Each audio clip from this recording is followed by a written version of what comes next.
Welcome to She Said Homestead, the podcast that explores homesteading from a range of perspectives. We're Sage and Mickayla, two homesteaders, each with unique experiences, properties, and future goals for our homesteads.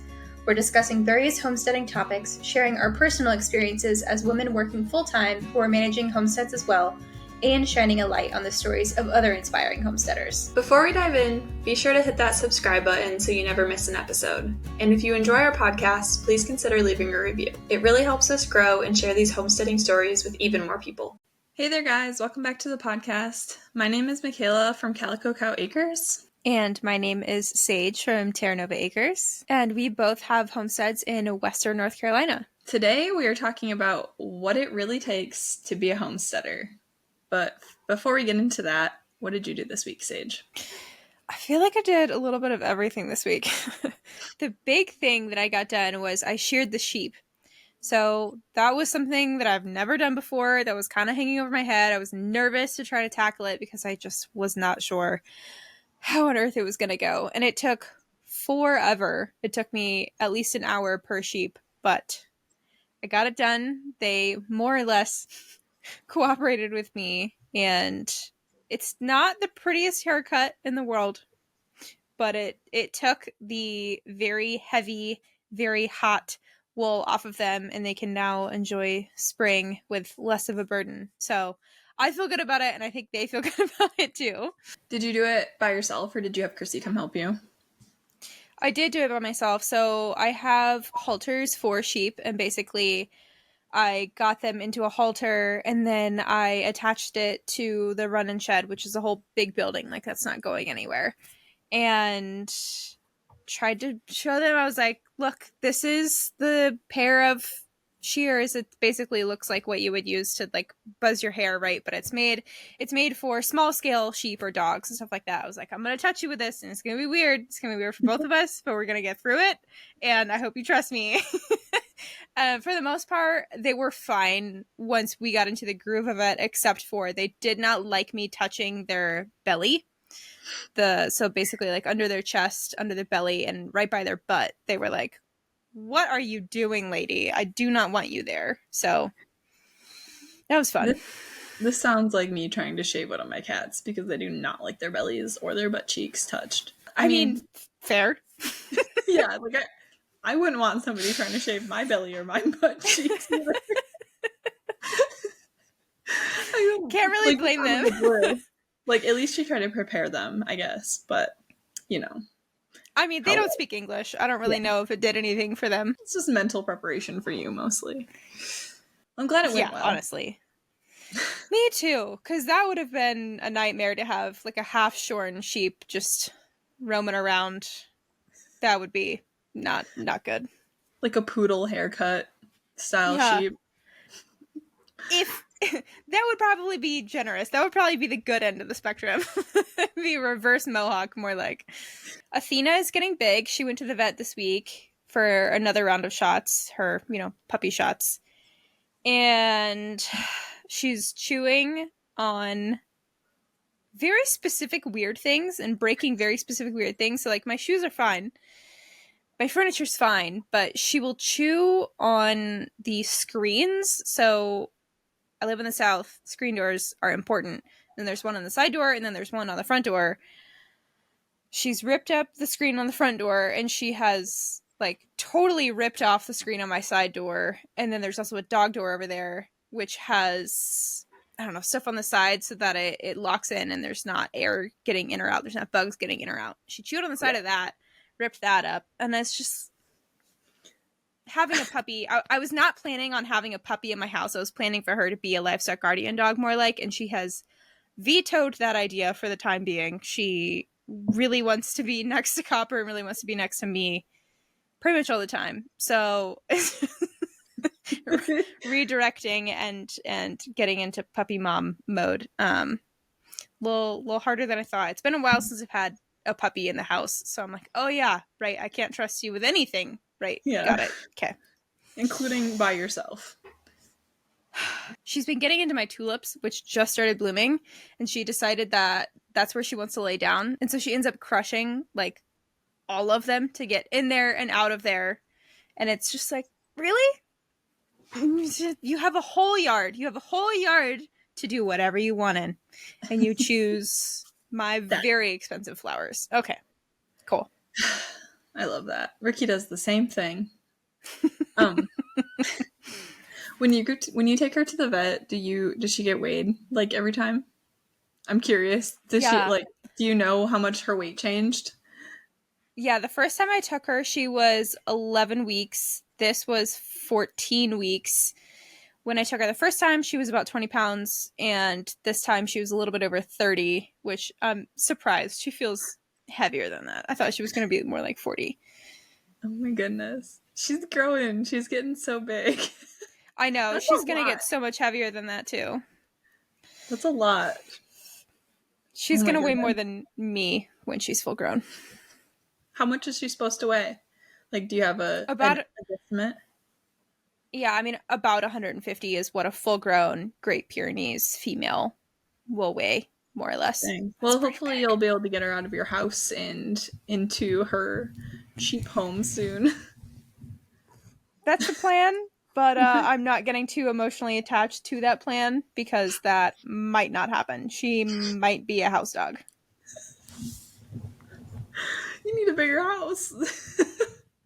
I already needed a bigger house, but yeah, with 150-pound Great Pyrenees roaming around, it'll be a tight squeeze. I also worked on getting another garden row broad forked. So I'm trying not to broad fork most of my rows, but on the very far side of the garden, which is where I'm starting to plant stuff, so that the chickens can still be in the rest of my garden and scratch up the weeds for me. On that side, I still need to broad fork because those are pretty much brand new rows. So anyway. I got another one of the garden rows for this year broad forked, and I'm trying to solarize it. I'm trying to lay down that greenhouse plastic that I have anyway to try to kill the weeds, but I think that might have the reverse effect, actually. I've never tried to solarize it before. But yeah, got that row done. I cut up my potatoes. I chitted them so that I can have more potato plants for my seed potatoes, and realized that I got a lot of seed potatoes. I think I have like 100-ish to plant, so it'll probably be a whole row. And then I cut down a portion of my forested area to the side of the garden because I decided that that's where I want to put my fruit trees. And I stopped by a nursery on an errand run this weekend. Bare root fruit trees were on sale, and I was like, well, I mean, it's just a bad idea if I don't buy them, right? So I ended up with some bare root fruit trees. So that's what prompted me to find a home for them. I was going to try to put them on the slope that's between the house and the pasture, because the house is on one level and the pasture is much higher. And then there's kind of a brushy mess of slope in between that. But that was going to be a lot of work. And there's a portion of the forest to the side of the garden that isn't really diverse. It's all the same tree species, and it's something that won't get big.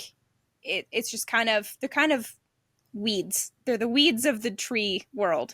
And so I did not feel bad about taking those out in favor of establishing a fruit tree area back there. So that's what I did this week.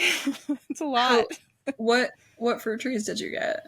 I decided that I'm trying to focus on peaches first, and then I'll get apples. So I have a handful of peach and apple trees and a couple other random things anyway, but peaches are something that I really love, and that I have a really, really hard time finding quality peaches from the store or even from local orchards.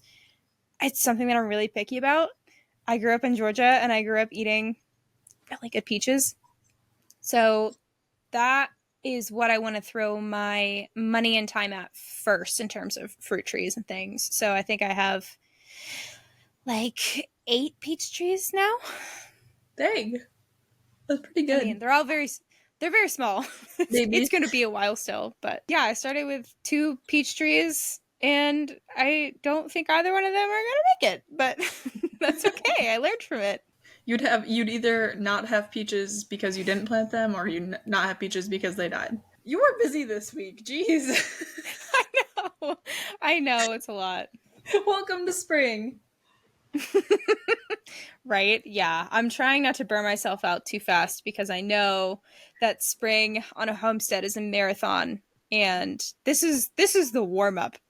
Like, I mean, yeah. I'm sure for you, maybe the rush is more like this month actually, because now it's April. But for me, I know that I'm going to be consistently busy, but I'm going to be really busy in May, and I did not do a good job of burnout management last year, and I'm trying to learn from that. I haven't really done a ton this week. It doesn't feel like a variety of things.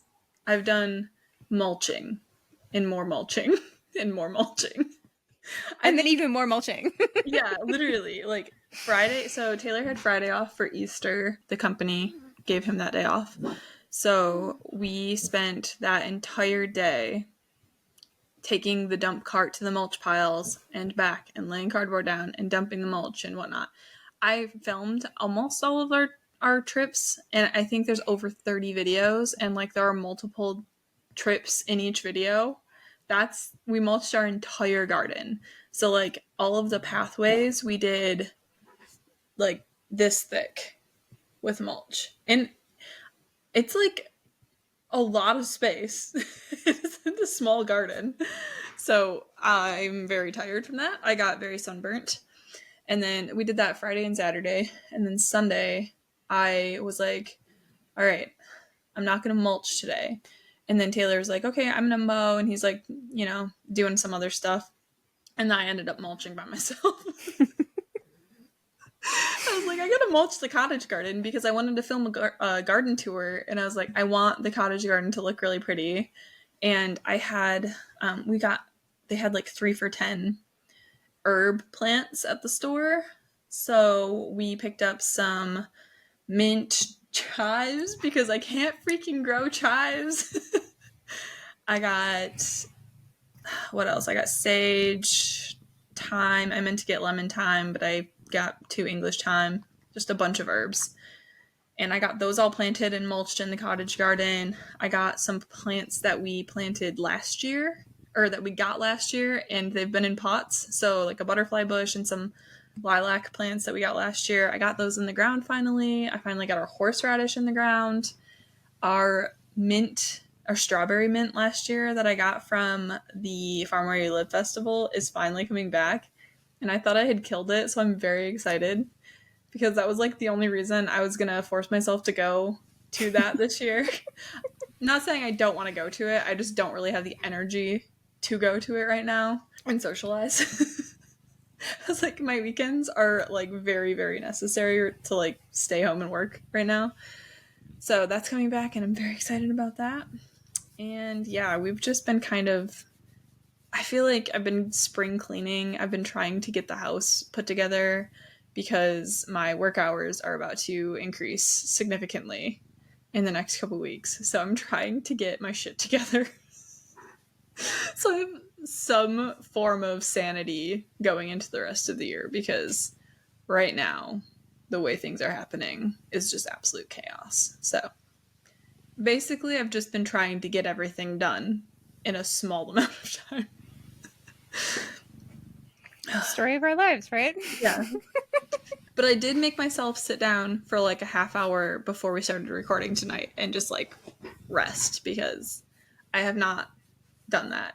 And I was up till 4 a.m. last night working on stuff. Okay, I'm curious because I know that you've said before that you don't like wood chip mulch in your annual garden spaces. So did you just mulch the pathways with...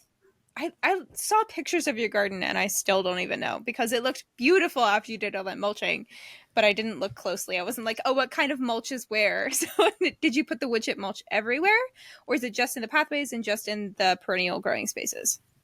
Well, maybe if you watch my garden tour. I'm just kidding. Touché! If I watch YouTube, I watch your YouTube, but I also don't freaking have time to sit down and just watch YouTube. I'm kidding. It's fine. Also, it's only been out for like 8 hours, so you have plenty of time to watch it. I feel less bad now that I didn't even see our own reel until you maybe watch it. Okay, so the most of the mulching we did this weekend was just pathways in the garden. So we're using the really chunky wood chip mulch that the guys dropped off, and they dropped off like 5 loads of it. A good bit of it is cedar, which is really nice because we were able to put the old pile that they had initially delivered to us on the bottom as like a 3 or 4 inch deep layer, and then do a bunch of cedar on top. So it's like really fresh. Hopefully that will last a while. And then they also dropped off a huge pile of this like really fine ground. Honestly, it's like a chunky compost. It's so like fine and like fluffy. I think Taylor called it a stump grind. So it's like just this like really fluffy, I don't know, just like when you picture compost that's almost ready, like wood chip compost that's almost ready, it's like that. It's just like fluffy. It kind of felt like peat almost. So we've been putting that in our beds, and I really like that because it's easy to brush out of the way, and it's also so finely ground. I'm not like super worried about getting it mixed in if it does get a little mixed in. And it's dark brown, so it looks like dirt in the garden, but it's mulched. So like the contrast of the pathways to that stump grind on the beds looks really nice, especially like when it rains or when you first water it. It looks really, really good. But I mean, I think we're going to try and do that in most of the beds since we have a huge pile. Yeah, not doing chunky mulch in the actual beds. Sounds like you got it all figured out. I mean, I don't know if it's going to work well, like down the line. It's working nicely right now. That's all I really know. But I do have like 3 or 4 beds that I need to do the mulch in still. I just didn't have any more mulching in me. Take a drink for every time. Yeah, we needed to have a take a sip for every time Mickayla says mulch in this episode, because you have a good time. I'm done talking about mulch. Continue. And on the topic of excessive mulching, let's talk a little bit about what it actually takes to be a homesteader. Homesteading is, in my personal opinion, not for everyone, because it does take a lot of very specific interests and a lot of willingness to maybe put yourself through some physical uncomfortableness. Like, you don't mulch because you just really love mulching. You mulch because it's worth it to put yourself through that physical exertion for what you get on the other end. And what you get on the other end is rewarding to you. And if you don't find that rewarding, homesteading is probably not going to be it for you. It's probably not going to be sustainable. So although it seems self-explanatory, it should be said that you have to be interested in some aspect of it. For some people, that's gardening. For some people, that's animals. For some people, that's food preservation. It doesn't have to be everything, but you have to be able to get enjoyment out of some aspect of it to make it sustainable in the long term. Yeah, so in my head, mulching now and doing this hard work in the 70, 75, 80 degree weather for one weekend is a lot more smart, and just like it makes more sense in my brain to do it now than to do it in the 100 degree weather in a couple months from now and have to consistently go out there and weed whack for like 3 hours once a week for the entire summer. It also holds in the water for the garden, and it just makes it look nicer to me, and a whole bunch of other reasons. But the gist of it for me is I really hate weed whacking the pathways, and I just really don't have time to do that. So I also hate having all the weeds in there. So it just makes 100% more sense to do mulching, and a lot of it now.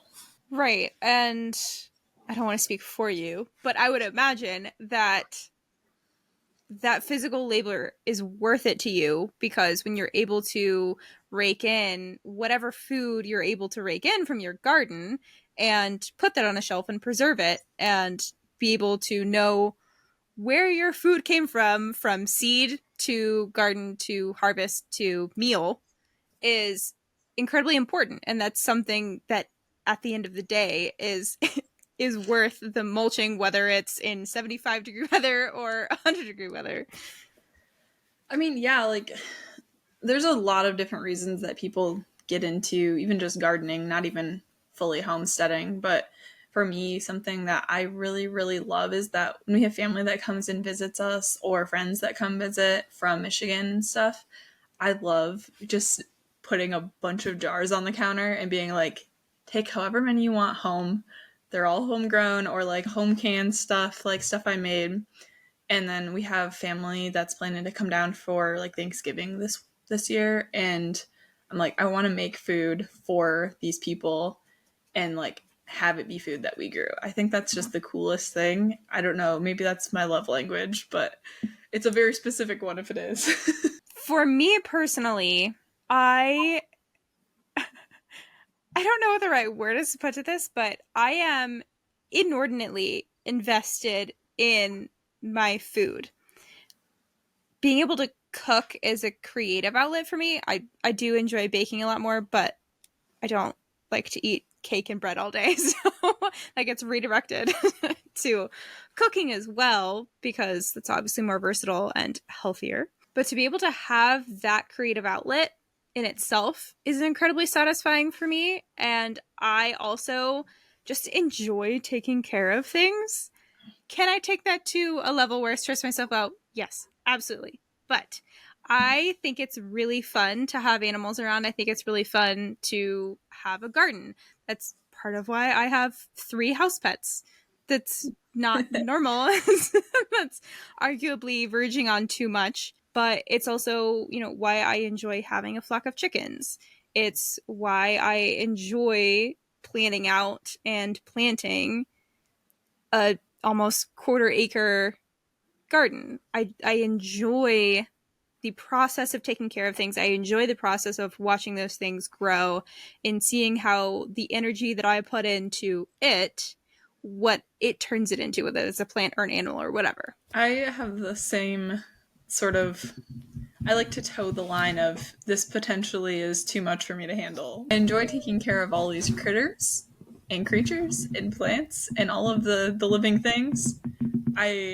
Sometimes it really stresses me out, but I also just, I don't know, it's fun. Like, I like going outside and being able to go pick up Marmalade the chicken and pet her because she loves me, and going out and grabbing the treat bucket and all the chickens flock right to the door because they're like, oh my gosh, mom has treats. And the ducks too. Like, they just did that earlier. I love feeding them out of my hand.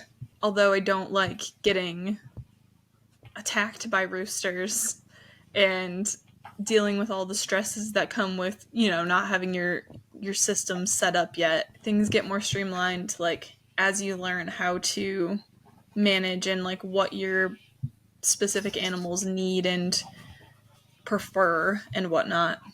I feel like it gets easier, but I don't know. I enjoy the whole process, even if there are stressful parts of it, like vet bills and rooster problems and all the things.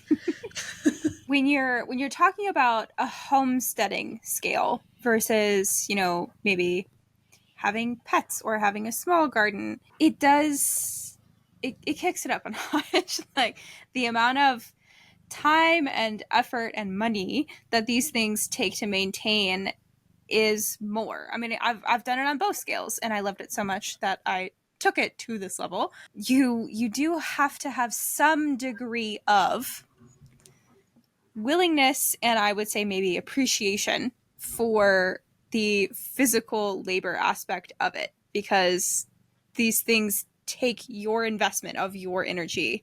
And if you're in a place where you can't do that, or it's not sustainable because you're not interested in it or whatever, it's not gonna pan out. I also feel like what you said about the money, touching on that is a huge thing on a homesteading scale. You're more invested in it because it takes money to start it up and get all of the things going, not just maintaining them. Like, you have to invest in a coop or invest in the chickens and all of the feed and whatnot, all of the things that they need. Everything is an investment, so I don't know. There's a lot more riding on it. And I think if you don't enjoy it, which it's kind of a bummer that I feel like some people probably get chickens and then they're like, I'm not really into this. And then, you spend all that money and then you just get rid of them the next year or two. I wish there was a way for more people to experience farm animals and what they entail and like all of the things that they need on a daily basis before you could get them so that you know what to expect. I love our chickens. I love our ducks. I would not get rid of them. I'm very happy we invested in them and got them. I enjoy them a lot. But there are things that I'm like, okay, I wish I would have known that beforehand. And like, that's even me doing lots and lots of research because, I had 3+ years to wait before I could get them to research. That brings up an interesting point. I'm curious, what were the points that you evaluated when you didn't have a homestead and you were like, okay, well, I feel like I want this thing. How bad do I want the animal aspect of it and these chickens and things? What thought process went into that for you? So when we were kind of starting to figure out that homesteading was the word that kind of encapsulated all of the things I was getting interested in, I started looking into it more. We were vegetarian, and so chickens were like the animal that would actually be like a food product for us, but still be like a companion animal. So we didn't want to get, well, I guess thinking about it, we were not planning to be on some big properties so soon. Like we were looking for houses in Metro Detroit. We thought we'd have an acre max. So we're like, okay, well, we could have chickens in a small space. We were not even thinking about ducks. But Taylor eats like 4 or 5 eggs at a time when I make him food. Like, he loves eggs. And I like eggs in a lot of things. I cook a lot. I bake a lot. So I use a lot of eggs. And so we're like, okay, this is something where it will be beneficial to us in like a food aspect. We could get ones that lay pretty eggs because I like pretty things.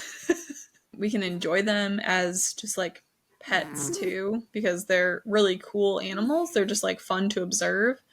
And I also was interested in trying to figure out like helping build compost for our garden in a smaller space at that point in time. So there were a lot of reasons, but I feel like the ducks were more of a like impromptu. I want ducks. These look cool. They're really cute. We have space. Why not? The chickens were a lot more thought out. Okay, so it sounds like it was the fact that they pay off in very versatile ways and don't require a lot of land to upkeep in the same way that like a ruminant would. Yeah. And I mean, we didn't think we would have land at that point. So that was like, okay, well, everybody starts with chickens. There's 20 reasons why they would work for us. We might as well, plan to get chickens someday. So I don't know. It makes sense. And I don't think I had ever even thought about like, what do you do once they start getting older and they're not laying and whatnot? Like I had never really gotten to that consideration in my brain because I was so new at learning all this stuff and like diving into gardening too at the same time. So the chickens were just like a bonus thing. But yeah, they're very versatile. I was very interested in the compost aspect of them. And even here, like right now, I'm going to start getting into them making compost for us with all this mulch that we've got. We're going to start trying to like implement that now. With our chickens, we're at the point, or I guess all of our birds in general, we're at the point where, and I've mentioned this before, we're trying to streamline things a little bit so that they work for our specific situation. And I think that no matter when you get chickens, if you like have researched them a lot or you just get them on a whim, like, or any animal really, you're gonna have a learning curve. So like you're gonna learn their preferences, learn what they do and don't like, what they do and don't need along the line. Like it's gonna take some learning as you go. And so we've done that where like we weren't quite ready for them by the time we got them, and we figured it out, and we're finally to the point where I'm like, okay, I just have to go outside and give them their soaked feed in the morning, and every day or two I had to fill up their water, and then we need to dump their pool once a week and change their bedding once a week for the ducks, and then twice a week or every 2 weeks for the chickens. So like the maintenance level is a lot more manageable now, but we're still working towards a more manageable system. So like we're working on turning our laundry room into a feed room right now. So it's like a mud room where I don't have to bring poopy eggs and buckets and whatnot into my kitchen sink and muddy boots, so that I can do that all out there. The mess can stay out there, and I can soak feed a lot easier out there. We're working on getting an IBC tote watering system set up so I don't have to fill up their water every other morning before work, because working full-time and trying to manage the like hour of homestead tasks that I have to do every single morning is just a lot. And so even though it's a lot of little things, I think we've really learned what we want and like what we want out of them. That's a really good point. I think there's a lot to be said about striking the balance between knowing enough about what you're getting yourself into that you're prepared, but also being able to learn as you go, because you're never going to be perfectly prepared. And so you kind of have to be willing to embrace both sides of that when you're getting into homesteading, because when you're getting into homesteading, you've obviously never done it before. And for most of us, we just didn't grow up around these animals or in these circumstances. So it's pretty brand new, no matter how many articles you read or how many YouTube videos you watch. There's just a learning curve of doing it in person. I feel like even if you were somebody who grew up like around it, where it's like your friends or your family, or maybe you had like a job that you were working with farm animals or things like that, like even then it's still different than having like the responsibility of them being like your animals and having to make hard decisions and trying to figure out what the best circumstances and feed and just like all of those things. Like, what do you do when one of them gets hurt? Like all sorts of stuff. That's a lot different. And the weight of that is a lot different than if you have experience with it, like in any other way. It's a lot more responsibility. Part of the reason that some of these projects are such labors of not only, energy, but also just labors of love in general, is because they take so much time for you to really, see the hopeful outcome of it. Things like planting fruit trees is a big example. These bare root fruit trees that I just got this week, I'm not going to see fruit off of those this year. I might not see fruit off of those for 3 years. And so it's the willingness and ability to be patient for that kind of stuff, which admittedly, not my strong suit. I'm really impatient too. And I think that the reason one of the reasons homesteading stuff is great for me is because while I'm having to wait for certain things like fruit trees and getting bees and goats and whatnot, like while I'm having to wait for those, I can be focused on a million other things. Like my brain is distracted because I have all these hobbies I can do, and I can all like roll them all into one and call them homesteading. So like the impatience is a little bit easier for me in that aspect, where like I can distract myself with a bunch of other stuff while I wait. That's totally fair, because while I'm waiting for these fruit trees to come into production, I'm also planting berry bushes, and I'm getting lambs, and I'm getting chicks, and doing all these other things that eventually I'll have milk, and I'll have the first egg from those chicks, and I'll have whatever, these big berry harvests and things like that. So that's a good point, and I relate heavily. I posted a picture on Instagram earlier of planting our onions, and the friend that we used to live with, Adam, he commented on it, and he's like, so can I plant the onion that's like the onions that are growing in my kitchen right now? And I was like, sure, plant them. And I do this, or I said this knowing he is like putting a garden in, like a couple of raised beds in with his wife. They just got married like in December, so I was trying to remember. But they're putting a little garden in, and I know he's like a very impatient person, and he's not really into like, he's not super into the whole gardening thing, but I think she is. He's like, okay, yeah, we can do it, but he's not invested in it. And so he commented and he said that, and I was like, yes, of course you can. Like, go throw it in the ground, and then it's going to give you flowers, and then you can pick the seeds off of it in the fall, and then you can plant them in the winter. And then he literally replied and said, you say this like I'm organized enough for this, like that whole process. And I was like, that is a very perfect example. No hate on him whatsoever. Like, I totally knew that he was going to say that, and that was going to be his response. So I said it jokingly. But I feel like a lot of people just don't have the desire where like saving seeds and going all out in this lifestyle, even just gardening, like going all out with saving seeds and, you know, growing your garden every year or making it bigger every year, or, you know, fixing your soil, amending your soil, all of the things that we're into. I feel like a lot of people just don't have that ability or desire to stick with it. And that happens to me with a lot of other hobbies and interests that I've tried, but for some reason, gardening, it has stuck. I have the bug. You know, to that point, there are so many things that I'm incapable of sticking with that other people are, you know, and so we're not trying to sound uppity in any way. Like, this just happens to be our niche of, you know, what we throw our energy at. And communities work when we have people who have diverse interests in different things. And so we're not trying to say this is who you should be. We're saying this is who we are, and if you're weird like us, this is what it takes to be a homesteader. Yeah, no, I guess as another example for that is like Adam and Taylor, like my friend that I was just talking about.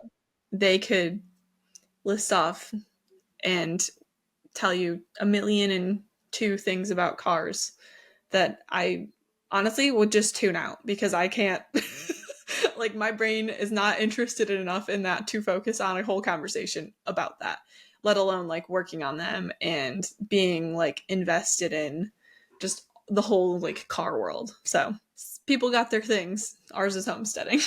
So we kind of already mentioned this a little bit, but homesteading requires investment. It requires some amount of money, but also it requires knowing when to not put money into something. So working with what you've got.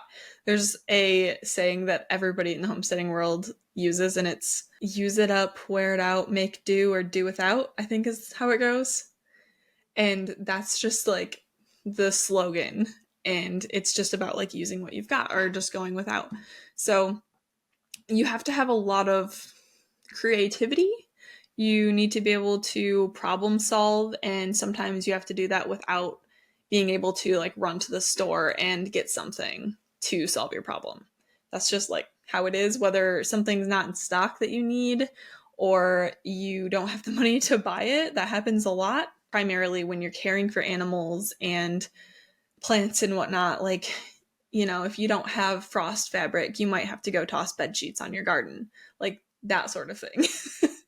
You need to be able to get creative. Maybe you have a janky house like I do, and you need to put Rubbermaid totes in the ceiling so that the leaks don't fall through to the floor, right? Yeah, I mean, maybe some of you out there have enough in your bank account that you don't that you're comfortable, you know, buying the tool or getting the thing, but I know I'm not in that place. So for my homestead, there's definitely a healthy balance of, okay, I'm willing to spend money on this to save myself time or save myself the headache or honestly just the mental capacity. Yeah. And then there's times that I'm like, I'm not in the mood to spend money and I would rather do this in I'll call it creative way instead of a janky way. Or do something completely by hand. There are times that I'm willing to do it, and there are times that I'm not. Like, I just bought beehives instead of, we talked a little bit back and forth about like, oh, well, maybe I'll have, more Taylor because he knows what he's doing. Help me put that together / put that together while I watch and say, how are you doing that? But at the end of the day, but at the end of the day, I was like, I'm going to lose a whole day on my weekend, which weekends are so valuable when you're homesteading and working full time in the spring. And right. And like, how much am I really going to save? Yeah. What's the opportunity cost there? And at the end of the day, it's just an opportunity cost of what's worth it to you. And that's going to be different for everybody. And it's going to be different in different seasons. And it's going to be different in different, budgetary seasons as well, not just weather seasons. So yeah, it's very case by case and very personal.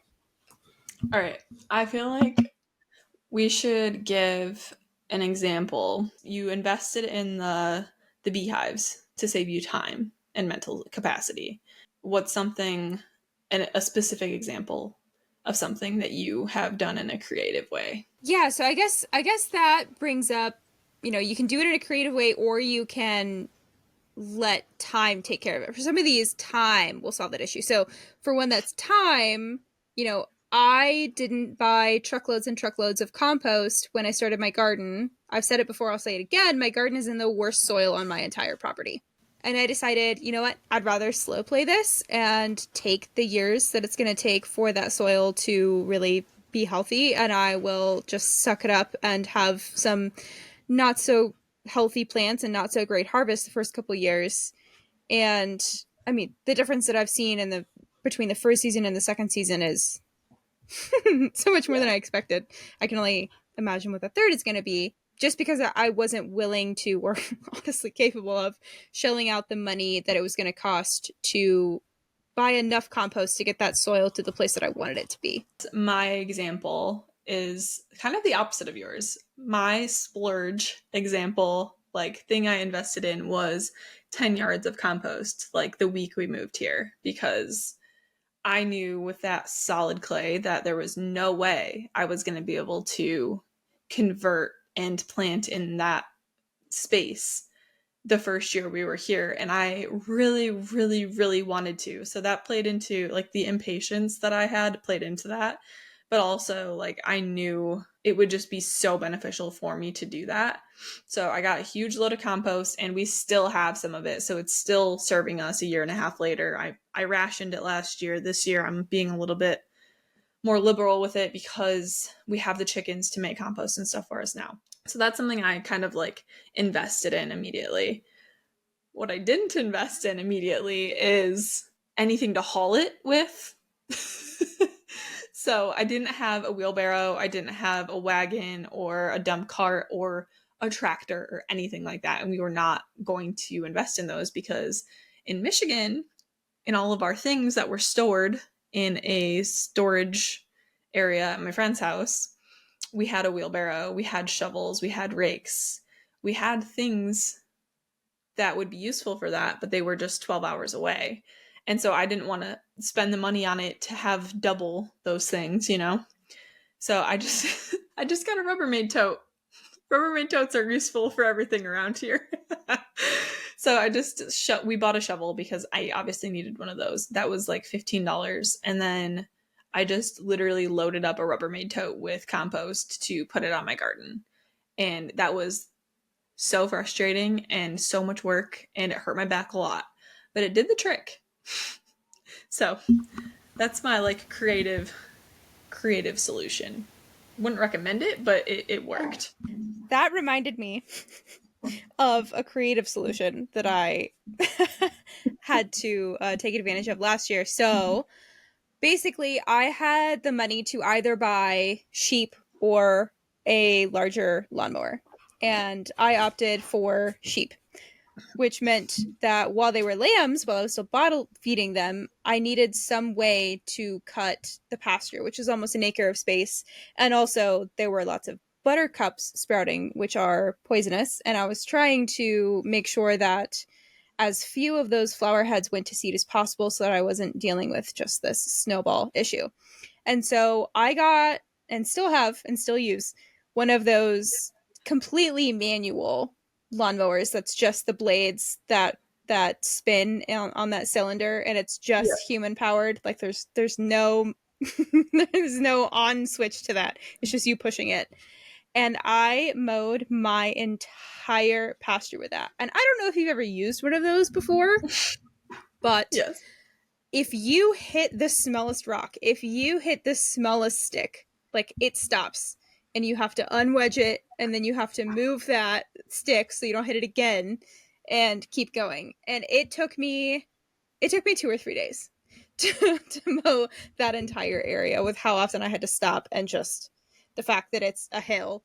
And I had so many blisters on my feet after that. I think that actually ruined that pair of shoes that I was using. But I didn't have the money to throw at another piece of equipment, and so I just did it the creative way. Your equipment was still growing into its own. Yes. Yeah, the sheep were not ready to mow down a pasture just yet. Hey, but they are now. That was a good investment. They are now. They're doing a great job. No complaints. Again, I'm going to reference my friend Adam.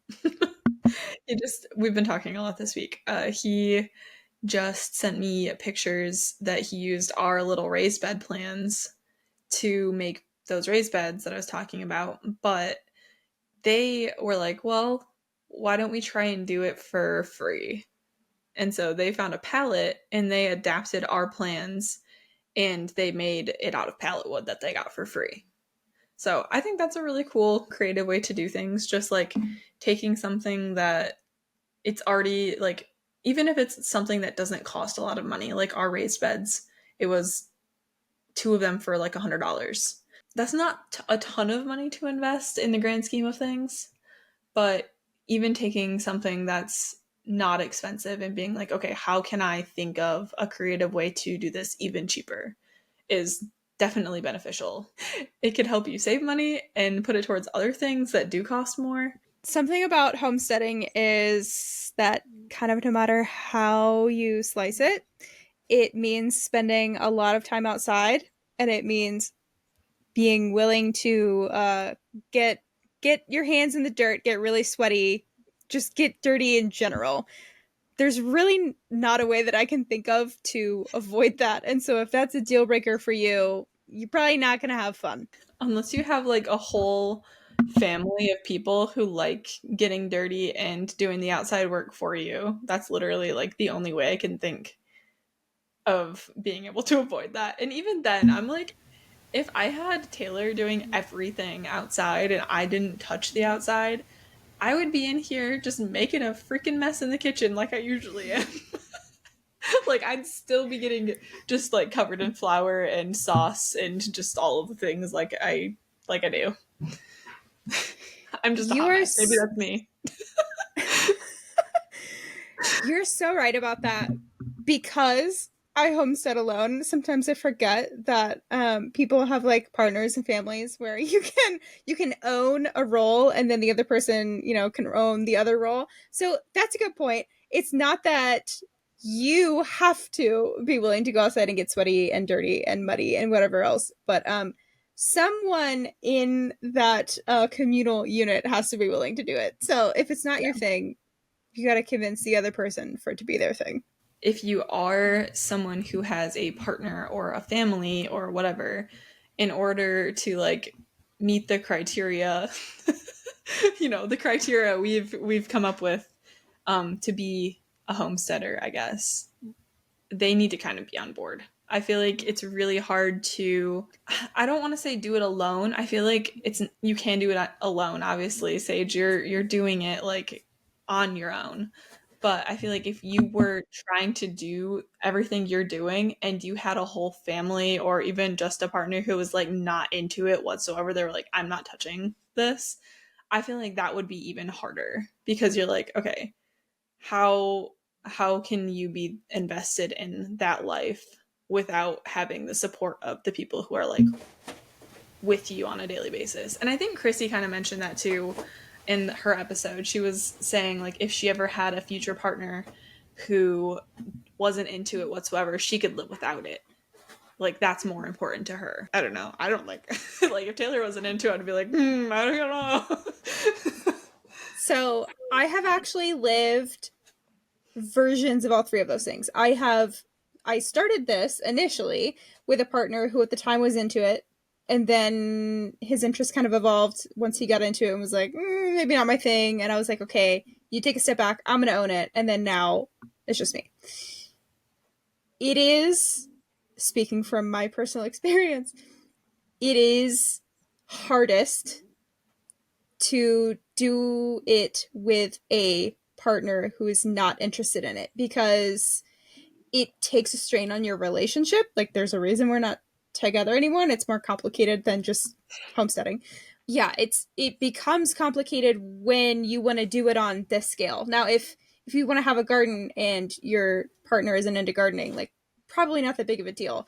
I know somebody who likes to keep chickens and his partner isn't into it, and so it's not really a big deal. It doesn't take up his whole life. But for me, like my life is kind of homesteading, and so that doesn't work for me. You end up living two separate lives. There's really not a lot of crossover, and then the relationship just kind of really suffers for it. But honestly, doing it without a partner who's not interested in it is so much easier. I'm not gonna lie. It's way easier. That's kind of what, that's what I was getting at. I feel like it's still not something that's easy to do in general, but if you were having to deal with having a family or a partner, whoever is not interested in it and like actively is not interested in it, I don't have experience, but I feel like that would be harder. So it's different than having community. It's like family. I feel like your family unit, whether that's 2 people or 5 people, whatever, needs to be like a team effort. And like for me and Taylor, that works well for us. We like working on projects together. We both don't mind getting sweaty and dirty and sunburnt outside. So this weekend while we were mulching, like that was fully a team effort. Like we were both shoveling. He would drive the tractor or the lawnmower over with the dump cart, dump it. I would rake it all out as he was like pulling the cart forward so it was falling easier, and then I'd rake it out while he went back and started shoveling again. So like it went a lot faster with the both of us. And then when I was trying to do mulch by myself on Sunday, it was like 10 times harder to do by myself because, it's literally half the effort. So it's not impossible to do things by yourself, but I don't know. I guess the point I'm trying to make is like if you have somebody in your life, whether that's family or partner, like it really helps to have them on board. And sort of on the same point, but also I underestimated it because you are working so much and working outside and getting sweaty and getting dirty, getting gross. It's a lot of laundry. It's a lot of laundry to keep up with. And I know I personally am terrible about, getting things folded and put away by the time that I need them. And so then, I'm spending all my time outdoors and it's not until bedtime that I'm like, oh, right, I have this pile of laundry to do. And also, or a pile of laundry to fold. And also I have a pile of laundry that I need to wash so that I can have clean clothes to wear to go and bust my butt outside tomorrow. It's a lot of laundry. It's a lot of dishes, a lot of laundry. And when I say dishes, I don't even mean, like, I'm not even referring to, like, canning and preserving. I'm referring to when you're doing things outside in the spring, and then there's just all of a sudden, your entire counter and floor just have dishes on them because you've avoided them for a few days. That happens a lot around here. I struggle with that a lot, particularly because I don't have a dishwasher, and one day I'll have a dishwasher. And I will be so much more grateful for that dishwasher than I have ever been before in my life. But having to hand wash everything and all the water cups, my plate for breakfast, for lunch, for dinner. Never mind if I cook. If I cook, it's game over. It builds up so fast. I also drink a lot of coffees. There's a lot of coffee mugs involved. Yeah, I mean, the dishwasher is helpful. I would never get rid of my dishwasher, but it's not a perfect system still. You still have to stay on top of things, unfortunately. True. You also have to buy a lot of boots. If you're someone who's like me and you're really, really hard on everything you own, like clothing-wise, boots, socks, everything, because you're outside working all the time, wearing those same boots all the time, you have to replace them very often, and that's not really something I've ever experienced before with other stuff. I feel like usually when I buy something clothing-wise, I can make it last for a very long time, but I've had to buy 2 pairs of boots, and I'm needing to buy another pair at this point. They're really, really rough shape, and we've only been here for a year and a half. Okay, this is so bad, but I almost never, unless it's cold outside, I almost never wear socks in my boots. I don't do it. The sensory issues of like feeling wood chips falling into my boots and whatnot, and we have so many prickly things on our property, I usually am wearing socks, but whenever I just pop them on to go feed the chickens and stuff in the morning, or if I'm running out there really quick to grab something, I usually don't. But typically working on stuff I do, because the style of boots that I wear, because they're like most comfortable for me, they have like a wider opening at the top, so stuff just like collects in them, and I don't know. I always have stuff stuck to my socks. But I've experienced the same thing with boot wear. I mean, I have clothes in my closet that I've had for a decade. You know, I bought them thrifted to begin with, so they're already used. Like it's not an issue of I don't know how to make clothing last. It's an issue of I'm wearing these for multiple hours every single day and asking a lot of these shoes. Like I bought a pair of boots last year and I noticed that they're cracked. And then the pair that I came here with just absolutely fell apart. There was no wearing them anymore. And I have a third pair of boots that I alternate between the 2 existing pairs that I have right now. Those are like the insides are torn up because I'm always like pushing against something or hiking on a hill, and so it's wearing actually the inside, not just the outside of the boot. And yeah, that's something I didn't foresee either. That actually reminds me, this morning when I was feeding the chickens, the rooster that I mentioned earlier, who was being a jerk to me lately, he like tried to come at me, and I literally spilled I spilled their like sloppy food slurry because I soak their feed into my boot, and I was not wearing socks, so I just had like this goopy food crumble like all in my feet, and it was disgusting, and he still attacked me. How rude. I know. The laundry sink, the utility sink that we're putting in our laundry room, that is going to be like for washing the poopy things, so I don't have to put that in my kitchen sink anymore, and it will be helpful for the birds. If I have to soak them or, you know, like deal with wounds and stuff, we don't have to do it in our bathtub anymore. I am very excited for that because the amount of poop I've had to clean out of my bathtub is disgusting. So you have to be really down for dealing with gross stuff in the homesteading lifestyle. I will say that is something that I was a little apprehensive of going into this. You know, just the general gore I'm not great with. And I don't know if desensitized is the right word, but maybe it is. I feel like just being in that and harvesting chickens and dealing with chickens that are sick and have poop stuck on their butt and have to soak them in a bucket and get all in there to help them. I feel like I have gotten more used to it. So it's something that I didn't start there, but I'm getting there with it. For me, I've never really been gross. Not much grosses me out. Honestly, like one of the only things that really grosses me out is bad smells.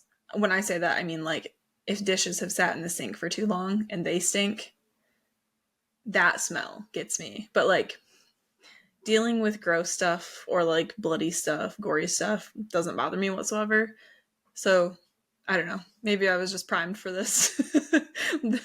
I've had pets my whole life, like a lot of pets my whole life. So I'm used to the medical and poo things. There's a lot of them. Like there's been a lot that we've had to deal with taking care of animals and their gross situations. Yeah, and I think there's also an emotional component there too, where, you know, sometimes the humane thing is to put the animal down, is to not let it live any longer, not let it suffer any longer. That I am still not great with. I can do what needs to be done in that moment because I know that it's the kind thing when it is the kind thing. Mm-hmm. But that is so challenging. That's really challenging when you have like a sick chicken and you're emotionally attached to it because it's a layer and you want it to get better, and sometimes that's not really an option. Yeah, I think I was a lot more primed for the gross stuff than the emotional stuff. I have a lot harder time with that. Like when we first got our chicks and ducks last year and one of our ducklings died within having it for a week, and it was maybe something we could have prevented, but like we'll never know. And like that's really hard for me to think about still. And just I don't know, when Marmalade had her entire skin gone on her back, like her back was just flesh, and I was picking feathers out of it and trying to like dress her wound and stuff, like that just hurts my heart so much because it feels like something I could have prevented, even though like I'm learning as I go. I'm trying to take the best care of them as possible, but things happen, and you know, sometimes we've not been to the point yet where like it's the most humane thing to put them down, but you know, I'm sure it'll happen at some point, and I don't know that I'm emotionally prepared for that. That's hard for me, and I know it'll be hard for Taylor too. I try to, like, at this point, I'm trying to, especially with, like, our roosters, I'm trying to not get attached to them emotionally because they, like, are so unpredictable. Like, with Gouda, whatever, he's keeps charging at me and stuff now. Like, I've raised him from a chick. He was fine for most of his life, and he's just randomly decided to be like this. And so, like, I don't know what's going on with him now. Like, I don't know what we're going to do with him in the future. And now one of our chicks is a rooster, and I'm like trying not to get emotionally attached to him for that purpose. So it's definitely, the emotional stuff is a really hard thing to navigate.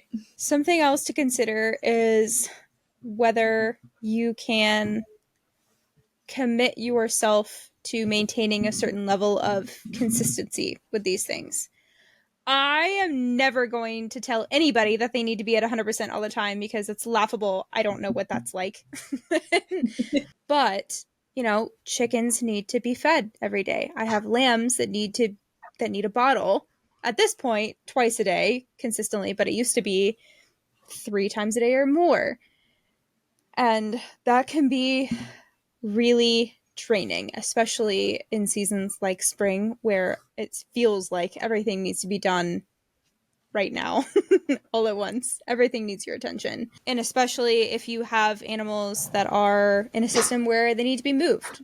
I keep my sheep rotating. I keep my chickens rotating for most of the season except for the winter.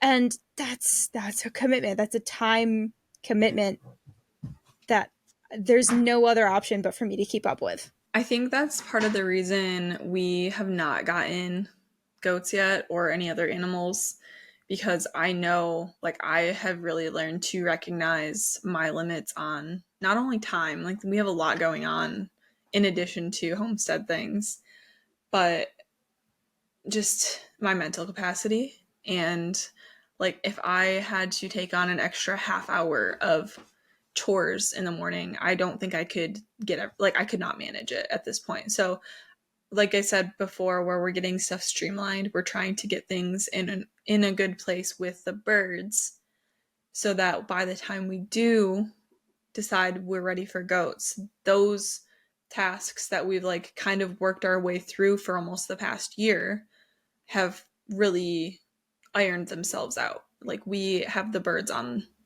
like under control, and it's easy to do them in the morning. So it's definitely a juggling act, and I have really learned, especially with the not critical things, like obviously feeding and watering the birds is critical, but with things like YouTube comments recently and just messages and whatnot, I've learned that like I'm gonna disappoint people, and I just don't like, I don't have the mental capacity to even care or think about it at this point. So like that's just, you know, you have to like prioritize things and drop the ball on some stuff, and it's okay. And also kind of inherent in homesteading, at least in my experience and the people that I've talked to and seen, is there will always be an aspect of just chaos to it, whether that's animals getting out, whether that's recording a podcast and your dogs are stealing your boots,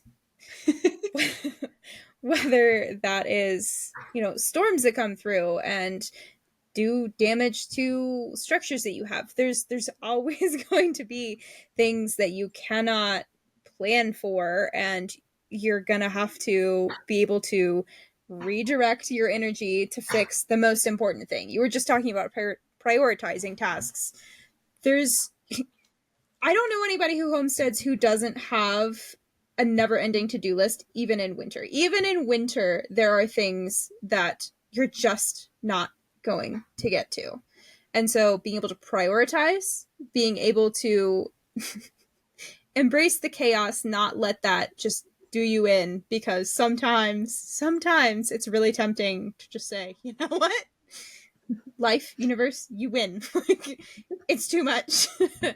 And being able to multitask, you know, especially in spring. Spring is just chaos season for homesteading, and you have to be able to prioritize, balance what the garden needs, what the animals need, what you need, what the house needs, all of these things that need to be done, and the priorities are always evolving. So you kind of just got to be able to roll with it. I have a mile-long to-do list, and the more I check off, the longer it gets. Mm-hmm. But you know, that's actually really exciting too, because I know I'm never going to be bored. I hate being bored. I'd rather be really busy and living in chaos than be bored, if I'm being honest. I agree. I think that factors heavily into why we are where we are.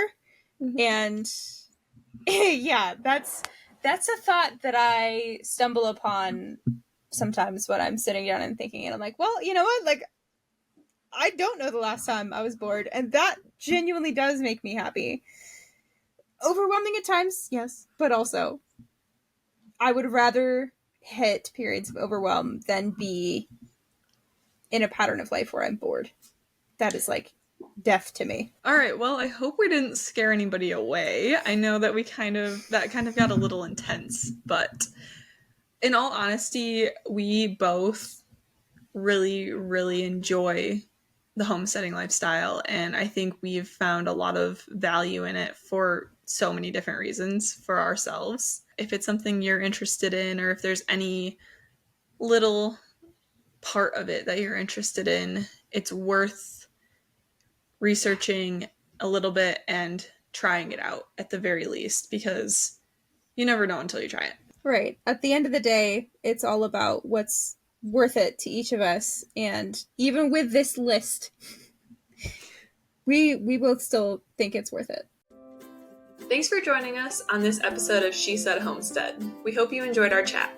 Before we say goodbye, we'd love to hear from you. Send your homesteading stories to us at shesaidhomestead@gmail.com. We can't wait to share them on the air. To stay connected, follow us on Instagram for updates and sneak peeks at what's coming up next. If you like video podcasts, make sure you subscribe to the She Said Homestead YouTube channel too. We can't thank you enough for being part of the She Said Homestead community. Until next time, happy homesteading.